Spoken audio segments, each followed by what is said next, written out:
Hey there, we're talking about decision making today, a very big part of our lives, because we are today the sum of all of the decisions that we've made up to this point. The same is true for our families and our companies. So how do we make better decisions going forward to keep us growing and thriving? Well, let's look at one particular example from the arts and entertainment industry that's become quite famous over the years. And that was the decision not to give the Beatles a recording contract with Decca Records. Let's look at that and figure out why it was made, maybe even justify the reasons that it was made that way, and how they could have approached it better by taking their cue from the humble honeybee. And yes, I did say honeybee. The Decca Records executives should have been more bee-like when it came to the Beatles. Okay, it was there, right? The shot was there and I took it. Okay, so stay tuned and I'll tell you all about it.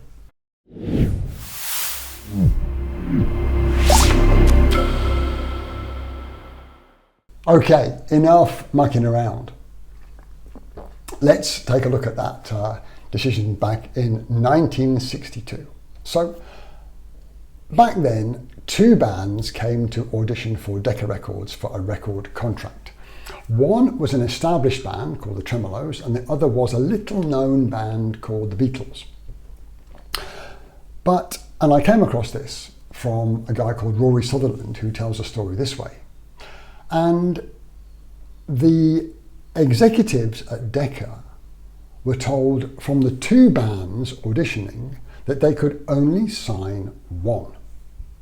Now, one of them was a pretty established band. They'd had some success already and they were a pretty much known quantity. The Beatles, however, were an unknown. They were an unsafe bet. And because they were told they could only sign one, of course they went with the established band. So what should they have done to make a better decision and give themselves a better chance of success? Well, let's cut over to the honeybee. Now, these guys have been around and I promise you I'm going somewhere with this, so stay with me. These guys have been around for 20 million years. They had a 20 million year success run, much, much longer than modern day human beings. We've been around for about 250, 300,000, give or take a few. So they've been around for much, much longer. Now, what they do is this. In the hive, occasionally they have to go out and look for new sources of nectar, which is essentially flower beds. They have to look for new flower beds so they can go and harvest the nectar and bring it back to the hive.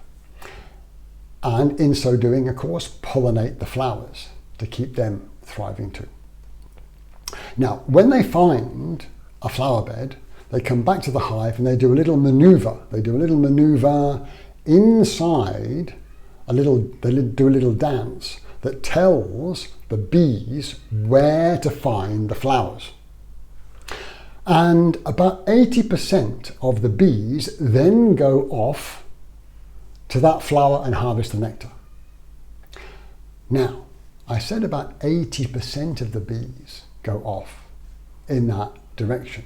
About 20% of the bees go off in a random direction. And you'd think that was wasteful. But let's cut back to their 20 million year success run. It turns out that it's very necessary for those 20% to do an experiment and go off and look for an alternative source that may be even bigger and better than the one their mates found earlier. And it turns out that if all of the bees went to where the known flowers were, the hive eventually dies out. They need the 20% experimenters to keep the hive thriving.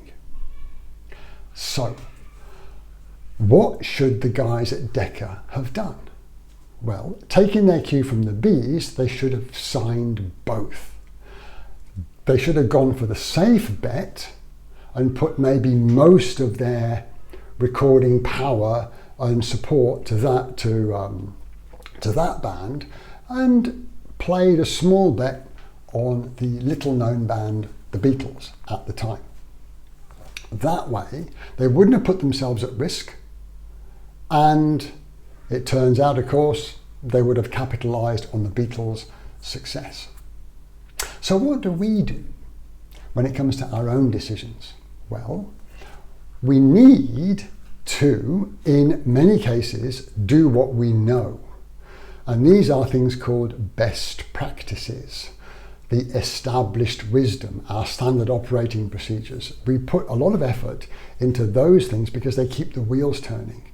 But to thrive and keep adapting into the future, we need to be making small bets, to be taking and making small experiments that may pay off, but may not.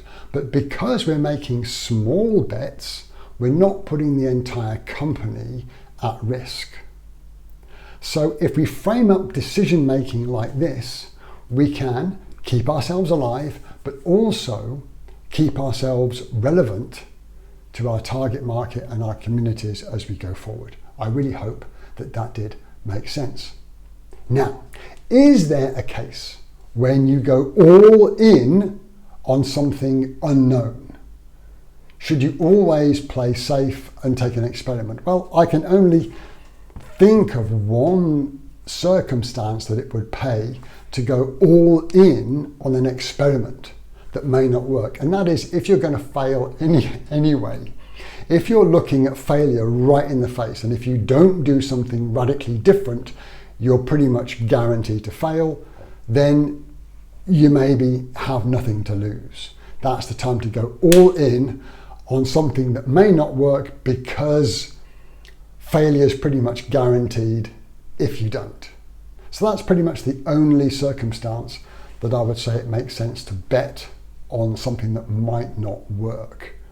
If you use that 80% sure bet, 20% experiment, you'll probably be just fine. I hope that gave you some ideas. I hope it made sense. And until I share with you again, take care of each other.